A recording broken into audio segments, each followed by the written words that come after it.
I'm Haze Hartwig. This is Bamboo, Vancouver's property management and investment podcast.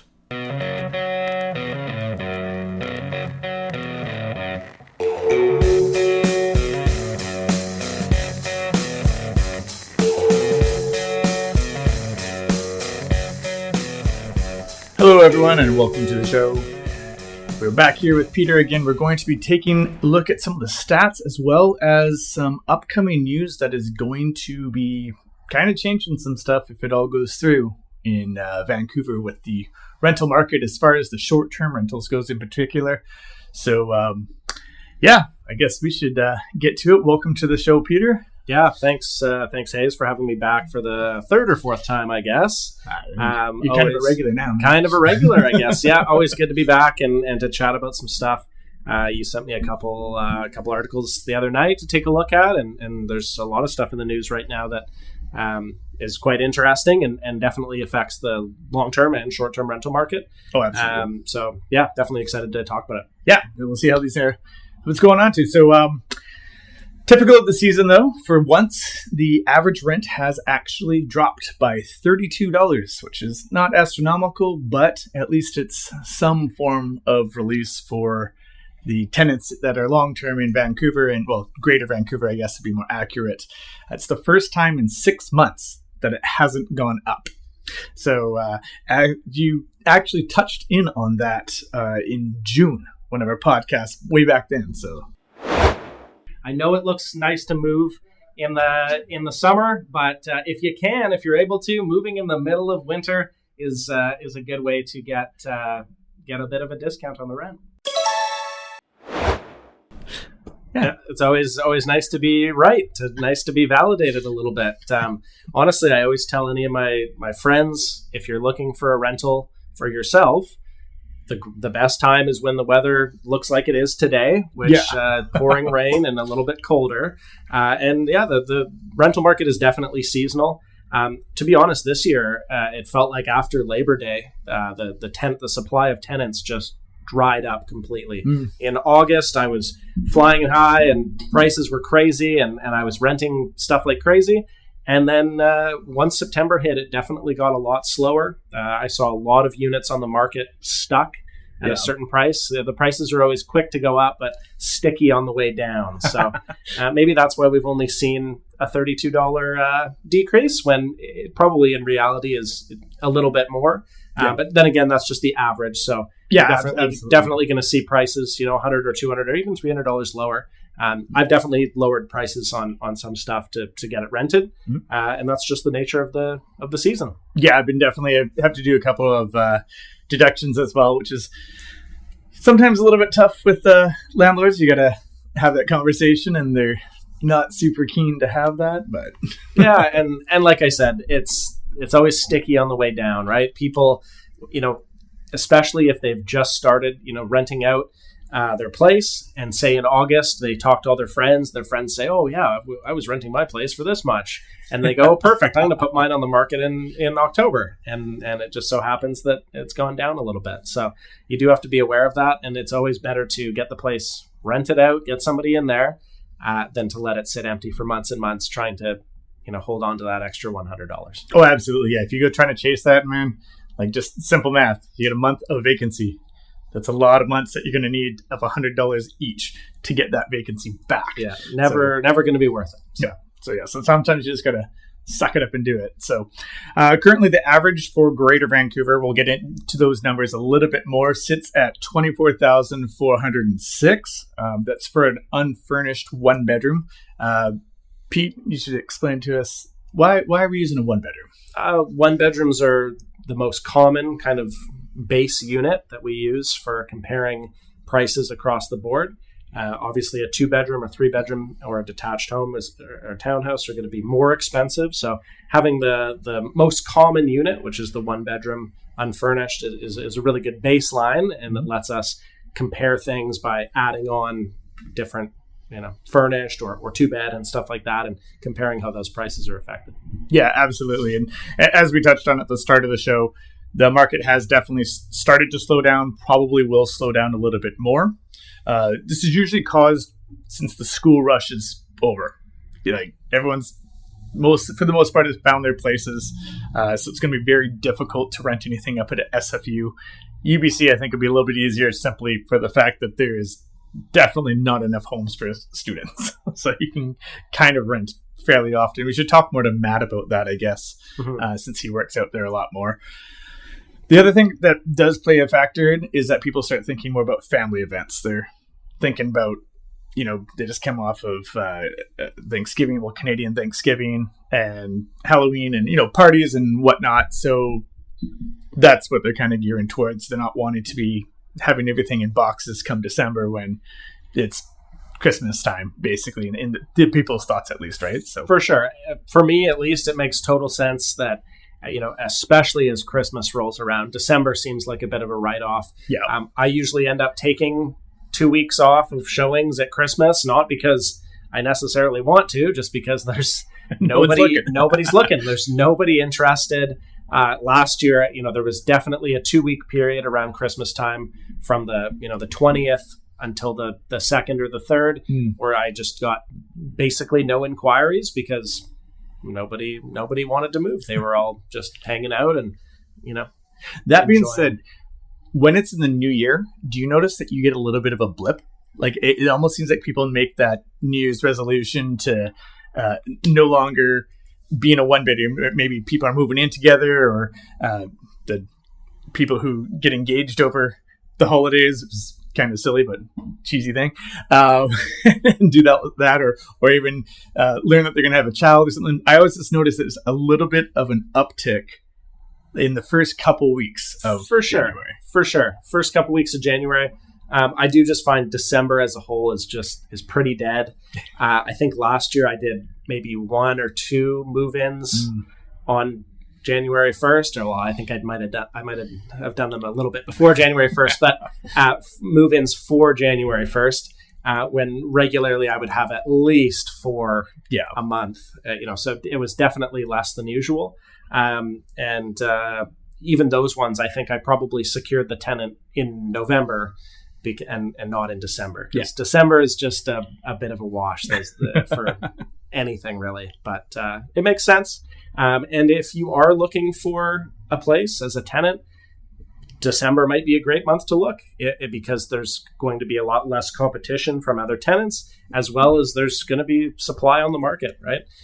Especially if somebody's given their notice to move, and then the landlord has to rent it out for that period of time, and it might be available. So it might be a good way to get a deal. Yeah, for sure. And don't be afraid to negotiate. The answer is no if you don't ask. So as a tenant, if you're going to be moving into a place, don't be afraid to ask.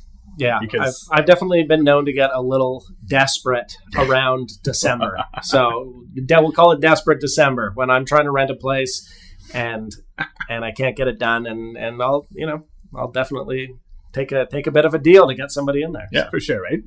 That being said, with the decrease that we have had, it's still $150 more on average for the same time this year as it was last year. So rents, as per usual, in general, just continue to rise. But this is the first month that we've actually had any decrease in that. So a little bit of a relief for those who are looking. Obviously, for our landlords, they don't like that information as much, but c'est la vie. So the average rent per square foot is $3.31 for the Greater Vancouver, with the top 3 being New West, and this is a big one, at $5.19 per square foot. Wow. Vancouver proper at $4.18 and Burnaby at $3.62. The main driver, though, for New West having a higher one is that 618 Carnarvon is taking possession. So everyone's trying to get the most for the brand new building tower that just got built. And there's another one coming up. I don't know if they're taking possession yet, but it's imminent. So wow. I think there's 2 brand new towers looking for tenants. So that's going to push everything up, obviously. And probably, I'm assuming, some smaller units as well that are still going for pretty high prices, which is probably driving that price per square foot very high. Absolutely. So, I mean, I'll be very surprised if that does not drop down like at least a full $1 next month. Yeah. I'll be very surprised. As I said, with how condos are expensive to begin with, the new ones especially, And then the mortgage rates are significantly higher than when these guys wrote 4 years ago. Yeah. 3 years ago, somewhere in there. So all of a sudden now they have to get a mortgage that's 2-3% higher than what they were planning on. They're trying to recoup that, obviously, with the tenants. So they're shooting for the stars. Yeah. Whether they will get that or not, totally different story. Yeah, it can be tough when a new building opens. I think we've probably talked about it before, but when a new building opens, there's going to be 40 identical units with most of the time identical floor plans. Yep. And the only differentiation is maybe what floor it's on, which, to be honest, doesn't matter all that much. Yep. Unless we're talking about the second floor to the 38th floor, that's a little bit of a difference. But between the 12th and the 15th, or even the 10th and the 20th, it doesn't really matter that much. And that's a lot of competition. So. Oh, absolutely. And that's one of those things that a lot of the do-it-yourself landlords, they forget about that when they run into that competition, is that is actually, not to blow our own horns, but where you may want to consider getting a professional property management company, even to do just the placement for you. Because as you touched on there, Peter, that there is numerous apartments that are all the same. You need something to differentiate yourself. By having a professional company that's able to do those showings when you're at work, do the videos, do the virtual walkthroughs, professional pictures, as well as the fact that we're a brick and mortar management company that makes a lot of tenants feel a little bit more safe, they're more likely that they will come to a professional if they have a side-by-side over a do-it-yourselfer. Usually the write-ups are a little bit better for the professionals since we do them all the time as well. So anybody of those who's listening that has a new place down at Carnarvon, give us a call. Yeah, little plug, right? I definitely agree. Sometimes you look at the ads and they all look exactly the same. Oh, yeah. The floor plans are the same. The photos that people take are relatively the same. It can be tough to even tell the difference. And obviously, if you're a tenant looking at that, really the only way to differentiate it is like, oh, this picture looks slightly nicer or something like that. Or, oh, the write-up is a little more professional or something like that. So the things that you touched on are definitely something that a professional management company can assist with. And just any little differentiation can help when there's 40 identical units for rent. Yeah, you need some sort of an edge, which is actually kind of a nice segue on in there, that the most common type of home that is available is apartments. No surprise. 77% of the available rentals right now are condos. So going back to what you were saying about you need to differentiate yourself, that's a large percentage. So you definitely need to look into that. The partial home is at 12%, and then townhome and house are filling out the rest. When we say about partial home, we're talking about basement suites. So a lot of people are starting to put their basement suites up simply for the fact that, as we touched on earlier, mortgage rates are significantly higher. So a lot of people who needed to sort of supplement that all of a sudden, maybe putting their basements up now. So I think we'll probably see a little bit of a raise over the next couple of years in partial suites. There's also the government program, which is kind of giving people up to $40,000 to suite their basement. That being said, they've also said that they need to, if they're part of that program, has to be below market rent. So we'll see how many people bite for that program, simply for the fact that it'll take a while to get that money back from doing that whole renovation. And of course, since it's from the government, they're going to have to come in and make sure everything's got the firewall and so on and so forth, right? Like, it's not going to be a cheap upgrade, as a lot of these basements are illegal basements, right? So, we'll see how that plays out. Which is interesting as well, because this brings up another point that some people are not aware of, is what is protected by the RTB, the residential tenancy branch, and what is not. A roommate situation is not covered by the Act. So if there's any problems with roommates, people kind of renting out the in-law suite, if you will, the ones where they share a kitchen or whatnot, that is not covered. So I guess if you're going to be renting out that, make sure that it's a complete separate suite, because things can get pretty nasty and you don't have the protection. For sure.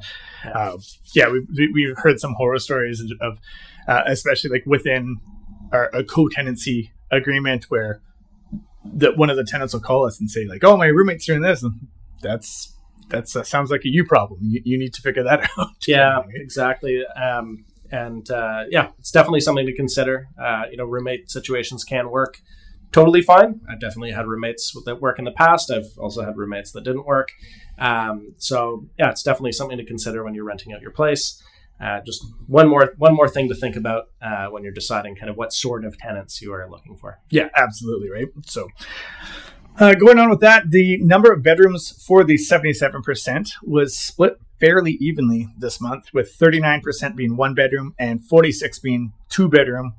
What are your thoughts on the one bedroom, two bedroom debate? Is it easier to rent a one bedroom or a two bedroom, and who's generally renting either in as far as you've seen lately? At least right now, because of the seasonal dip, the one bedrooms just seem to be the easiest. The more standardized something is, and if you price it in a standard way, as in you price it at the market price, that seems to be the easiest rental right now. Right now, honestly, if I took a look through my Craigslist, I have a bunch of houses, I have a bunch of furnished places. I don't have any one beds because I've rented them all. So all that's kind of left on my roster of places to rent out are all of these kind of different sorts of places that aren't the standard one bed. So, but if we're just talking about the difference between one and two beds, not a huge difference. People are still definitely renting two beds. I'd say those are probably the second easiest to rent out, or second, if you were considering purchasing, one or two beds would be the place to look. Yeah, absolutely. And with that, the max increase that's been allowable this year is 3.5%, which is the biggest it's been in a while. So I guess the government's sort of trying to help the landlords recoup some of the burden they've been carrying essentially for the housing. It's almost double. Yeah, it was 2% last year and now 3.5%. So it's something. Maybe they're also making up for the couple of years during COVID where it was 0%. Yeah. So making up for that. Definitely, still the 3.5% definitely isn't easing all of the pain, but every little bit helps. You should always keep up with your rent increases. These days, we're pretty much giving rent increases to everybody. It's kind of a standard issue. It's a little bit harder on the tenants. That being said, I mean, if it's $2,000 for rent, the rent increase, the max rent increase this year is $70. So, I mean, don't go for pizza once a month. You should be okay. But it is a little bit difficult. And I do understand the strain between landlords and tenants, but I think that it's almost like our current government has pushed the housing crisis onto the mom and pops owners. Like a lot of my portfolio that I work with are people who own one unit. They started off living in their one bedroom and then moved in with a partner or whatever and just kept their one bedroom after they'd been there for 6 years or so. And it just sort of seems like instead of building a whole bunch of purpose-built rental places, which should be happening, they just sort of pass the buck down to whoever currently owns. What are your thoughts on? Do you see that way, or I mean, I think we've talked about this before, but there's so many different facets of the housing crisis issue, and building purpose-built rentals is great. It takes lots of time, and it seems like these days developers don't really want to do it because it's not as profitable as selling $500,000 or minimum condos to people. Definitely the things the government's doing is to try and alleviate things. It definitely helps a little bit, but it's really, chipping away at a very large issue. And I guess the mom and pop, kind of like you talked about, owners who owned one property, moved to another one and still own that one bedroom, they're the ones getting hit the hardest, unfortunately. So it's kind of the way it is right now, unfortunately. Yeah.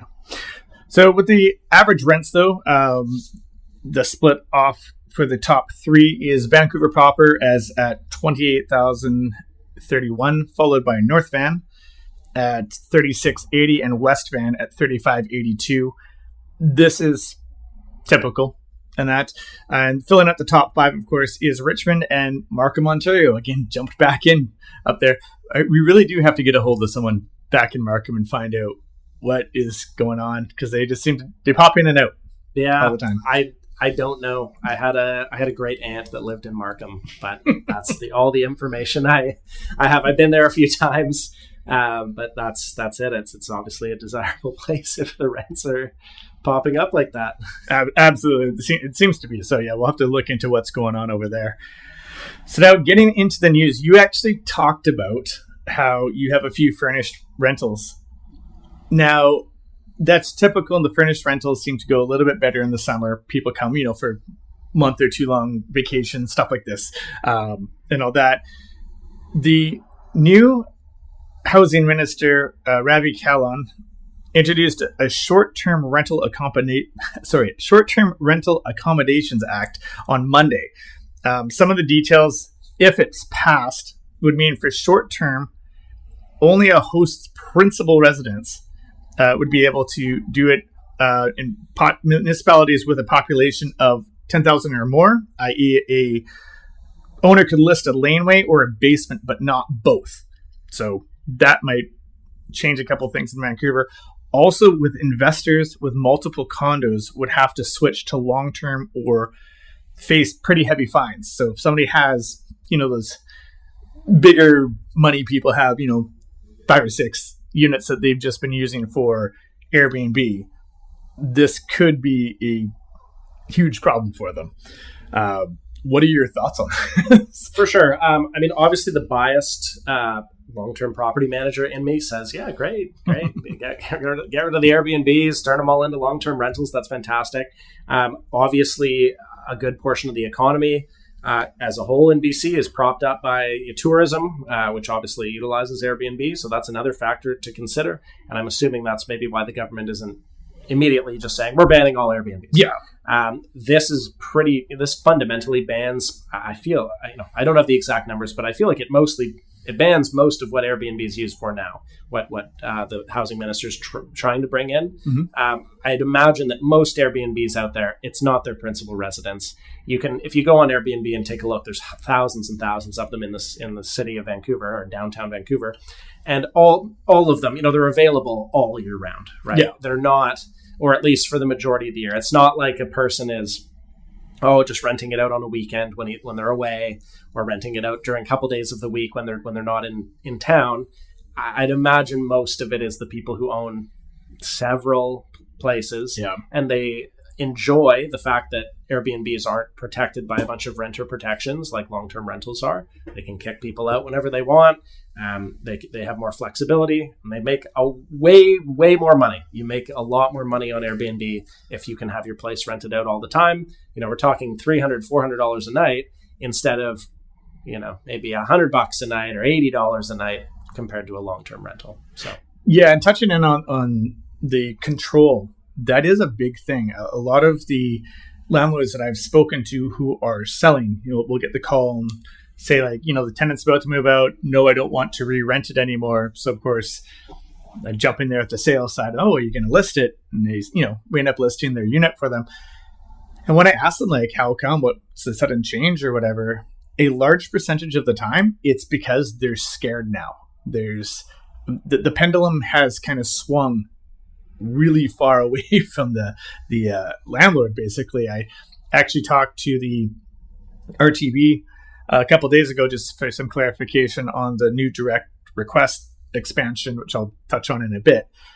But while I was talking to him, I asked a couple questions about the 1 month notice for cause, and said that what if there is a huge problem? We know that they're bashing up the place. How can we expedite this? Because if somebody knows they're going to be getting kicked out for whatever reason, they're clearly going to stop paying rent in the first place. At that month, they're done. And why would they not beat up the place? Keep on doing what they're doing. And, they have very little skin in the game, or maybe a half month of rent. Right? Exactly. Right. So punch a couple holes in a wall, and that's cashed. Yeah. Right. So I asked her about that. She said that you can get an emergency one that'll expedite that. However, they are currently 2.5 weeks backed up for an emergency one. So you still have 2.5 weeks of all hell breaking loose in your unit, which obviously is a little bit scary for some landlords. Honestly, though, 2.5 weeks sounds pretty good compared to some of the wait times I've had to wait for RTB. I've had ones. I've actually got an RTB case coming up on the 30th of October, and I filed it in January of this year. And it's not an emergency. It wasn't super urgent. It's for somebody who skipped out on the last month of rent, but still almost a full year. If I didn't have it in my calendar, I would have forgotten about it. And then I got an email from the RTB saying, "Hey, your little court date's coming up." And I said, "Oh, wow. I completely forgot about that." Just going to go back and revisit your notes. Yeah, I'm going to have to take another look. I had no idea. So to be honest, 2.5 weeks, I can, that's a little bit, that's definitely better. I guess in a super emergency situation, any time is not good. Yeah. But 2.5 weeks, if it stays at 2.5 weeks, I'd be way happier than what I've dealt with before. Yeah, absolutely. And the other thing, these types of cases are a little bit more extreme cases. I generally don't end up in the RTB. I haven't been there for 2 years. Knock on, I guess this is plastic here that we have, but we'll knock on that. But it's just when they do come up, I can understand how an owner would be freaked out because they kind of relinquish any control or power that they have over their unit. And admittedly, there was a lot of things that some owners were doing in the past that were not good. That I can absolutely admit. But I do think that the pendulum has maybe swung a little too far. And I think that if the powers that be would maybe bring back a little bit of that control to an owner, I think the mom and pops owners would maybe be a little bit more interested in a long-term rental because they would at least have a little bit of teeth, because that's a big investment that they have. That's a $700,000-$800,000 in a lot of cases condo for sure. And you just you can't do anything. And to tie it back to what we're talking about the short-term rentals, I think that's why short-term rentals, the rental rate being higher aside, I think are very attractive because you don't have to deal with any of those renter protections. You can stick somebody in there you can even stick somebody in there on Airbnb for a month. And as soon as that's done, if they don't leave, you can call the police and the police will, trespass them. So way easier than going through a long, arduous process of RTB. And I think that's, probably the number 2 reason why people want to use Airbnbs. And it's definitely interesting that the BC government's considering, I say effectively banning them. There will still be people that can utilize it in their primary residence, but I think the most people these days are using it, solely as an investment vehicle and not in their primary residence at all. So I'd think that if that goes through, that will, could open up a ton of long-term housing for people. If you go on Airbnb right now, like I said, there's thousands of them. And technically, I'm pretty sure in most municipalities, including the city of Vancouver, you need to have a business license or some sort of Airbnb business license with the city.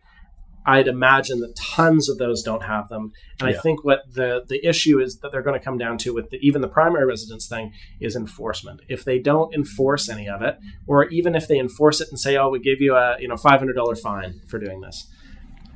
That's great. They made $500 a night, right? That's the cost of doing business. So I think that enforcement will be a huge issue.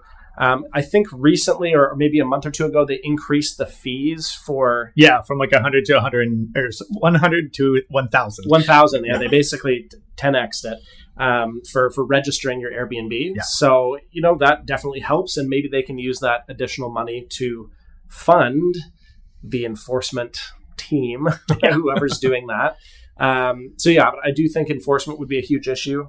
But like I said at kind of the beginning of the segment, as a biased long-term property manager, if they started quietly doing away, or probably not quietly, but if they started doing away with some of the Airbnb stuff, personally, I would be happy. And I do think it would open up a lot more long-term housing for people who actually live here, as opposed to short-term rental stuff. Yeah, that being said, it's also a little bit strange on the timing of it, because we have the Olympics, the World Cup is coming here. And I don't think that a lot of people have grasped how many people are going to come for this. This is like running the Winter and the Summer Olympics at the same time. Yeah. Right. So that being said, where are we going to put all these people? Yeah, I heard they're building a couple new hotels, and then the hotels are going to absolutely feast. If they've banned Airbnbs by that point, we're going to see thousands of dollars a night on even the worst hotels in Vancouver. So, yeah, that's definitely something to consider. And like I said before, I was talking about tourism. Tourism is a huge part. All the cruise ships come in. Mm-hmm. People like to stay, before they go on a cruise. I mean, there are probably not very many coming in right now, but all summer long, when the cruise ships come in, people presumably like to stay in Vancouver for a couple days before, a couple days afterwards. And I bet you a ton of them are choosing Airbnbs. Yeah, that makes sense, right? I was in Europe this summer and I maybe stayed at one hotel, but stayed at Airbnbs the rest of the time. And it was on a whole cheaper than staying at hotels. So I definitely see the appeal for tourists. So it's definitely something that the city of Vancouver's or the province is, considers. Yeah. Because I'm assuming a lot of tax dollars come from the tourism industry. Oh, indeed, right? So, yeah, I'll be putting the link to that article. I think it was CTV was the link for it. But anyways, it'll be in the description. So if any of our listeners want to read up that and see all the ins and outs, we've just sort of taken a high overview on that. So don't take that as the gospel. But do read through the plan and see what you think. But yeah, it's definitely it does look like there is going to be at least some form of a change coming for Airbnbs, which should in theory affect long-term rentals in Greater Vancouver. So we'll see how that goes on. Obviously, if there's any changes, we'll bring that up on the later on shows coming through or whatnot. Going back with the money in that, according to live.rent, which is one of the sites that we use a lot to market our homes, the users apparently on that site are averaging 51.75% of their income for rent, which is significantly higher than we normally are looking for. What are your thoughts on this, Peter? Have you seen this? Are you open to new setups like two adult couples in a 2-bedroom, since that's kind of getting to the point where we're at these days? Yeah, that's definitely too, in my opinion, too high, right? That's the before tax. Is that, did you say before tax? Oh, I'm not sure. It's just I think it probably is. That's probably before tax, which when you knock 15 to 25% for tax on that, right, well, you're not left with very much, and the price of groceries is quite high right now. So I'd imagine that wouldn't leave you with very much. Am I open to new setups? To be honest, I still haven't really, had to do that. Mm-hmm. Still enough people who are, just professional couples looking for a 2-bed that, make enough income to justify just the two of them. But yeah, it's definitely something that I've seen a lot more inquiries for of multiple people in one unit. I've even seen like 4 people in a 1-bed, which obviously is. It's a lot. Usually that's over strata. Usually that's going to be against the rules in some capacity.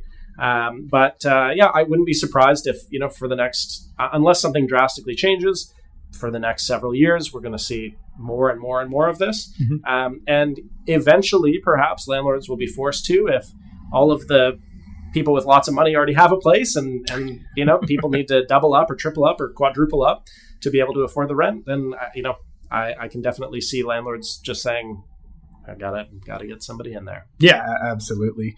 And as I touched in on, there's further news in the rentals that the direct request has now been expanded from just the 1 month for cause. It's been expanded to the 2 and the 4 month as well.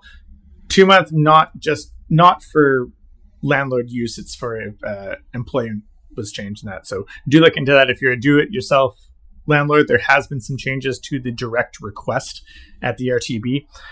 That being said, with the direct request, do make sure that all your ducks are in a row, because you only get one shot at that. And if you screw it up, then you're going to be waiting quite some time and maybe more of a headache than just going through the regular process.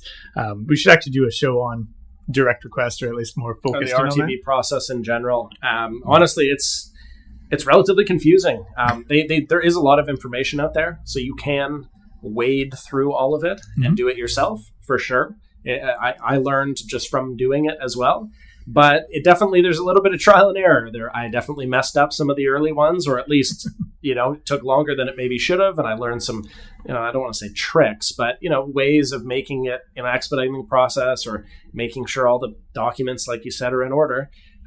So yeah, it's sometimes, maybe consulting with a professional or just having a professional do it from the start would be more beneficial than trying to do it yourself, because the RTB process is convoluted, to say the least. Yeah, absolutely. It seems like there's this extra things that shouldn't be there. There's a form for everything. There's a this form for that, and a this form for that, and a form that proves that you sent the first form. And I was surprised the first time I went through and they asked for all these documents, and I went, oh my goodness, there's a document for a document for a document, and it's documents all the way down, and that's something that you have to be aware of.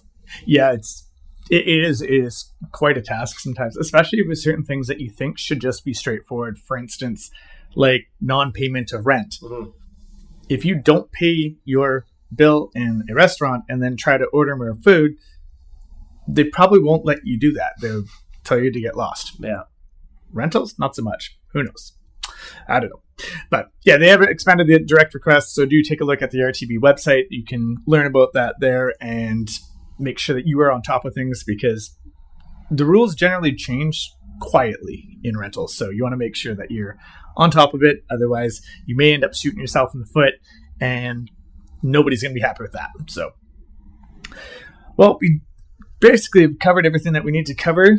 Thank you very much for listening if you've got this far. I also wanted to say thank you to everybody who has been listening to our past shows, as we got ranked number 22 on FeedSpot's top 50 property management podcasts, not contests.